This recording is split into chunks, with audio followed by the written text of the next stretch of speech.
Assalomu alaykum hurmatli anglovchilar. Huzuringlarda ustoz Muhammad Yusufning Qur'oni Karim qandoq kitob nomli asari. Yoqtirib anglag'aysizlar. A'udhu billahi minash shaytonir rojim. Bismillahirrohmanirrohim. Qur'oni Karimning burunqi payg'ambarlarning mo'jizalaridan alohidaligi. Payg'ambarlarga berilgan mo'jizalar xarakter jihatda o'xshash bo'lmagandek, qimmat jihatda o'xshash bo'lmagan.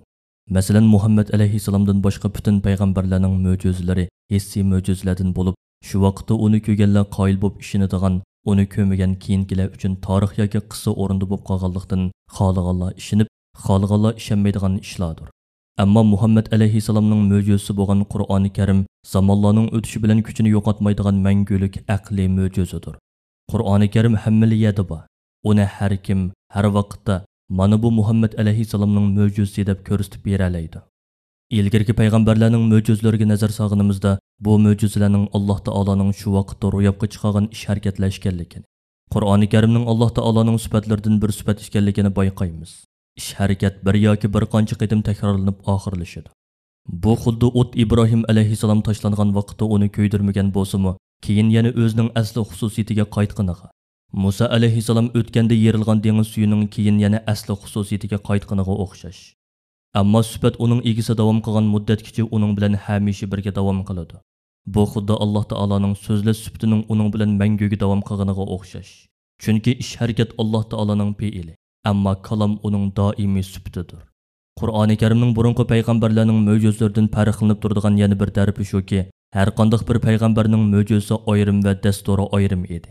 Masalan, Musa alayhissalomning mo'jizasi hosa bo'lsa, dasturi Tavrat edi. İsa alayhissalomning mo'jizasi meditsina bo'lsa, dasturi Injil edi. Ammo Muhammad alayhissalomning mo'jizasi uning dasturining o'zidir. Bu Qur'oni Karimdan iborat ulug' dasturning mo'jiza bilan qo'g'dilib manguga davom qilishi va mo'jizaning dasturida hamisha bo'lishi uchun edi. Buningdan ma'lumki, burunqi payg'ambarlarning kitoblari shu payg'ambarlarning ummatlariga omonat qilingan va ular kitoblarini ching saqlashga amr qilingan. Ammo Qur'oni Karimni saqlash, uni o'zgartish va burmalashlardan qo'g'dash ishini Alloh taolo o'z ustiga olgan. Qur'onni haqiqatan biz tushirdik va uni cho'qim o'zimiz qo'g'daymiz. Sura Hijr 9-oyat. Nima uchun? Chunki birinchidan Qur'oni Karim to qiyomatgacha davom qiladigan jonliq mo'jizadir.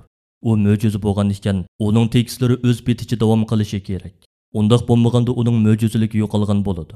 Ikkinchidan, Alloh taolo bandalarining burunqi samoviy kitoblarni qo'g'dashdagi ojizliklarini tajriba qilib ko'rdi. Ular muqaddas kitoblarning ba'zisini unutdi, ba'zisini burmiladi, ba'zisini xalqdan yushirdi. Shunda qilib bu omonatlarga xiyonat qildi.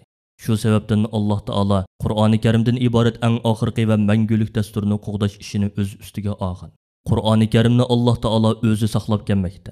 Biz musulmonlarning Qur'oni Karimni qo'g'dash va uning ko'rsatmalariga amal qilish ahvolimizga nazar soladigan bo'lsak, Qur'oni Karimning ko'rsatmalariga amal qilish ishining zaman o'tgan sari ojizlab berayotganligini va uni qo'g'dash ishining zamonning uzurishi bilan kuchayib borganligini ko'ramiz. Bu nimadan derak beradi? Shubhisizki Qur'oni Karimni qo'g'dash ishining Alloh taoloning qo'lida ekanligidan derak beradi. Shunga Qur'oni Karimni musulmonlar orasida emas, balki dunyoning har qaysi joylarida musulmon emas qavmlar orasida mutob qilib bo'lganidek, musulmon bo'lmaganlarning uni qo'g'dab kelayotganligini ko'ramiz. Nima uchun Yaponiya, Italiya va boshqa musulmon bo'lmagan davlatlar Qur'oni Karimni eng asl va sifatli nashr qilish uchun shuncha ko'p xarajat chiqaradi? Nima uchun germaniyalik musulmon emas bir shaxs Qur'oni Karimni husn xat bilan bir betga yozib chiqishga oldiraydi? Nima uchun Qur'oni Karimni nashr qiladigan musulmon emas millatlar o'zlarining muqaddas kitoblarini o'zgartganidek Qur'oni Karimni bir harfiga chog'liq o'zgartanmaydi? Chunki Alloh taolo Qur'oni Karimni shunday qo'g'dashni xohlaydi va ularni shunday qildirish orqali Qur'oni Karimni Alloh taolo o'zi qo'g'dab kelayotganligini dalillaydi. Buningdan ma'lumki, Qur'oni Karimni qo'g'dab kelganlar islom diniga amal qiluvchilar emas, balki Alloh taoloning dal o'zidir. 4-bo'lim Qur'oni Karim va biz. Biz Qur'onga qanchalik amal qilyapmiz? Qur'oni Karim islom dinining ruhi, islom ummatining dasturi va butun insoniyatning hidoyat rahbaridir. Islom dinining aqida prinsipi, axloq o'lchami, shariat ahkomlari va barliq masalalari Qur'oni Karimga tayinadi. Chunki Qur'oni Karim birdan-bir ilohiy tekiz, pok manbadir. Uningda insoniyat yo'l xaritasi chizilgan, ularning ichki olamlik baxt saodati kapolatga ilingan. Bu sababdan Alloh taolo insonlarni Qur'oni Karimga agishishga, uni din va dunyolik ishlarda o'zlariga dastur qilishga buyurgan. Sizlar Rabbinglar tarafidan sizlarga tushirilganga agishinglar. Allohni qo'yib, soxta egilarga agashmanglar. Sizlar naqadar oz ibrat olasizlar. Sura A'rof 3-oyat. Alloh taolo musulmonlarni Qur'oni Karimning hukmiga bo'ysunishga va uni birdan bir qonun qilib amal qilishga buyurgan. Alloh taolo payg'ambar alayhissalomga mundoq degan: "Ey payg'ambar, shaksizki biz seni kishilarning orasida Allohning ko'rsatgani bo'yicha hukm qilsin deb sana haq kitobni tushirdik." Sura Nisa 105-oyat. Qur'oni Karimga agishish Alloh taoloning rahmatiga erishishning yo'lidir. Bu Qur'on biz tushirgan muborak kitobdir. Allohning rahmatiga erishishinglar uchun uningga agishinglar va uning ko'rsatmalariga xiloflik qilishdan saqlaninglar. Sura An'am 155-oyat. Alloh taologa ilib boradigan tub-tuz yo'lni izlagan odamning Qur'oni Karimga ching isilishi shart.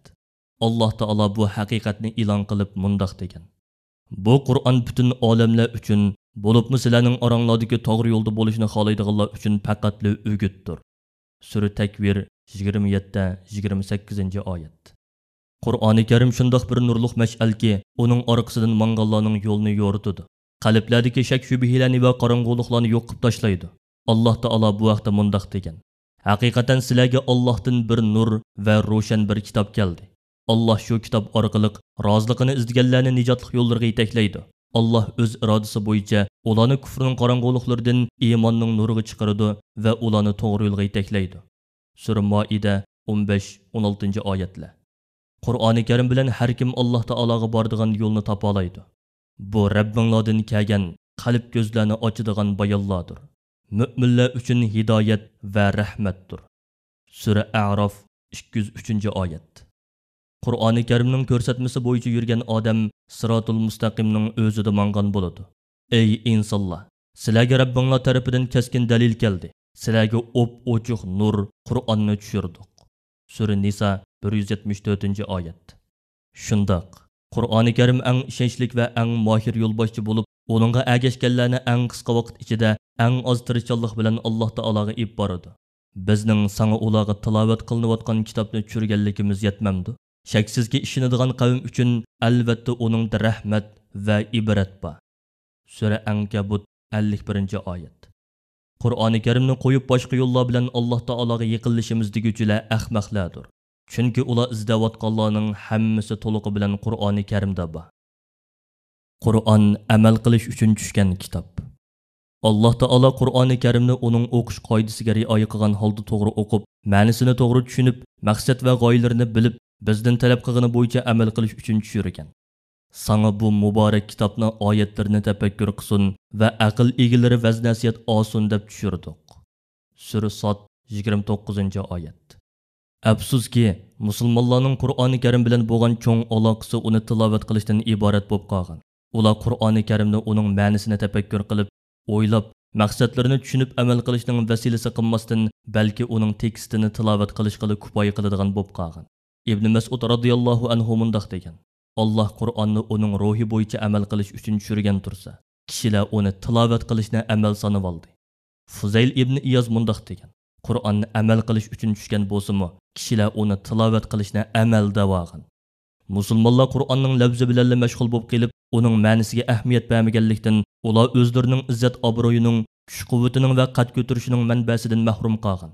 Ular shundoq qilib yo'lni yo'ritadigan chiroqni o'z qo'li bilan o'chirib qo'ygan. Natijada boshqalarning soyasida ularning rahim shafqatiga tayinib hayot kechiradigan, qadr-qimmatini va e'tiborini yo'qotib qo'ygan bir ummatga aylanib qolgan. O'tmishlarda dunyoni so'rgan saltanatlik musulmonlar bugungi kunda boshqalarning saltanatiga beqinadigan bo'lib qolgan. Ularni asladagi saltanatiga va izzat obro'yiga erishtiradigan sirli kuch ularning qo'lida bor. Ammo ular uning lafzini tilovat qilishga kifoya qilib, ma'nosiga ahamiyat bermaganlikdan uning kuchidan foydalanolmay kelmoqda.